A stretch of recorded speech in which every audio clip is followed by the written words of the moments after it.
Sir ఒక విషయం చెప్పండి, ఇన్ని దేశాలు ఉన్నాయి, 196 దేశాలు ఉన్నాయి, కానీ కొన్ని దేశాల్లో బైబిల్ బ్యాన్ చేశారు. కొంతమందిని చర్చిలు కూడా, చర్చ్ ఫర్ సేల్ అని కొన్ని బోర్డ్స్ కూడా మనం చూసాం.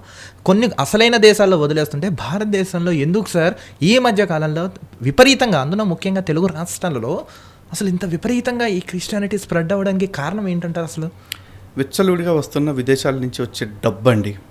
ఈ రోజున కమ్యూన్ మ్యాగ్లో ఒక ఆర్టికల్ వచ్చింది, 2024లో ఈ ఆర్టికల్ వచ్చింది.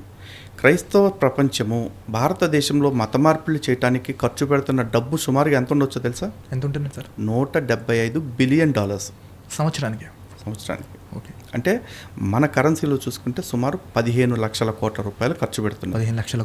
15 లక్షల కోట్లు అంటే సుమారుగా ఆంధ్రప్రదేశ్ లేదా తెలంగాణ లాంటి రాష్ట్రాలను కనుక తీసుకుంటే ఒక 5 సంవత్సరాల బడ్జెట్ ఒక సంవత్సరం మత మార్పిడి కోసం భారతదేశంలో ఖర్చు పెడుతున్నారు.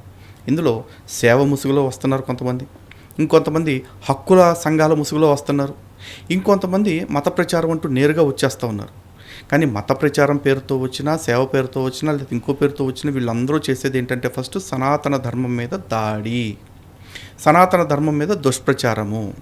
ఇందులో చివరికి వీళ్ళు ఎంత చిల్లరగాళ్ళు ఉంటారంటేనండి, ఈ బైబిల్ ఉంది, ఒక 1020 పేజీల బైబిల్, దానిలో చెప్పుకోవటానికి ఏమీ లేదు కాబట్టి చివరికి వేదాల్లో యేసుక్రీస్తున్నాడు, పురాణాల్లో పుట్టగోచిగాడు ఉన్నాడు అంటూ ఏదేదో తప్పుడు కథలు అల్లేసి హిందువుల్ని కన్ఫ్యూజ్ చేస్తున్న వాళ్ళు కూడా వచ్చేసారు. అవును సార్. వాళ్ళకంటూ ఒక నీతి జాతి ఏం లేదండి. ఏదో ఒకటి చేసి నయాన్నో భయాన్నో కనపడ్డ ప్రతోడిని మత మార్పిడి చేయాలి, బై హుక్ ఆర్ బై క్రుక్, అంతే.